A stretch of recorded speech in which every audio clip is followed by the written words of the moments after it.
ఓయ్ నిన్నే, ఎలా ఉన్నావు? అందరిలో నవ్వుతూ బాగున్నాను చెప్పుకుంటూ బాధని దిగమిగుతున్నావు కదా. ఎందుకు ఈ నటన? కేర్ చేసేవాళ్ళు లేరా? ఉన్నా పట్టించుకోవట్లేదా? ఎందుకు అన్నింటి గురించి ఆలోచిస్తూ నీ మనసుని గాయపరుస్తున్నావు?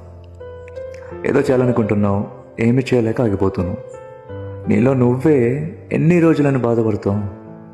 బాధపడే టైం అయిపోయింది, ఇక కలిసిపోయింది చాలు. నువ్వు చేయాలనుకునేవి మొదలుపెట్టు.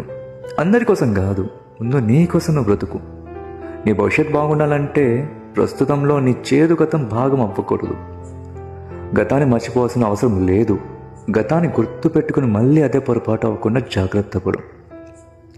జీవితం అంటే ఏదో సాధించాలనే కాదు, ఆ సాధించే ప్రయత్నంలో నిన్ను నువ్వు కోల్పోకుండా నీ మనసుకి కాస్త ప్రశాంతత, నీకోసం బ్రతికే నీ తల్లిదండ్రులకు కాస్త ఆనందం ఇస్తే చాలు.